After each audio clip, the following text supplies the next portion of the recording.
ကိုရစားတဲ့သူတွေကြားမှာတတိပေးစကားတစ်ခုရှိမယ်ထင်တယ်။အဲ့ဒါဘာလဲဆိုတော့မိန်းကလေးတွေကျွေးတဲ့ကိုရကိုမစားနဲ့တဲ့။သူတို့ပြောချင်တဲ့အဓိပ္ပာယ်ကတော့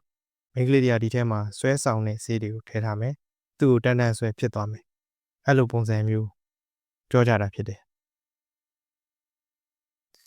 ကျွန်တော်ကတော့ဒီလိုရှုပ်ရှက်ခတ်တာတွေကိုမသိနိုင်တဲ့အကြောင်းအရာတွေကိုမပြောဘဲဖြစ်နိုင်တဲ့အကြောင်းအရာကနေတင်ပြမယ်။ကိုရသည်1ဆက်သောအရာသာရှိ၏2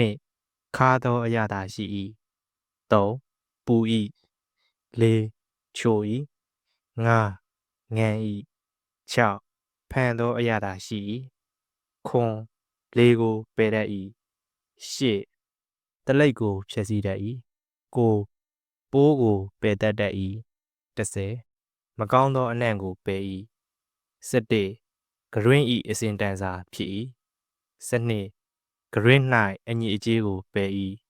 13ကာမဓမ္မီကိုတောက်စေတတ်၏ဤကွန်းရာဤ73ပါးသောဂုံကျေးဇူးတို့ကိုနတ်ပြည်၌ပင်ရနိုင်ခဲ့ပေ၏ဟု၍ဟီတောပရိသကျမ်း၌တွေ့ရ၏လောက၌ယောက်ျားများကိုဆွဲငင်ဆွဲဆောင်နိုင်ဆုံးသောအရာကိုပြပါဆိုလျှင်မိန်းမပင်ဖြစ်သည်မိန်းမတိုင်းမှာသူ့အလှနှင့်သူရှိသည်ကြီးတာဖြစ်၏ထိုမိန်းမတို့သည်13ပါးသော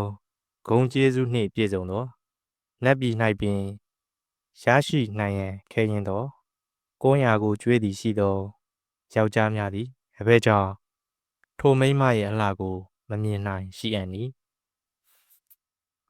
တို့ပါ၍ယောက်ျားလေးများအဖို့ကိုမနှစ်သက်သောမိန်းကလေးကျွေးသောကိုးရာကိုမစားနှင့်နှစ်သက်သွားတတ်သည်မိန်းကလေးများအဖို့မိမိနှစ်သက်သောယောက်ျားလေးများရှိကာကိုးရာလဲစားသူဖြစ်ကကွန်ကြွေးခြင်းဖြင့်နှစ်သက်အောင်ပြုရ၏မိတ်ဆွေတို့ရောဒီအကြောင်းအရာနဲ့ပတ်သက်ပြီးဘယ်လိုထင်မြင်ယူဆချက်ရှိပါသလဲ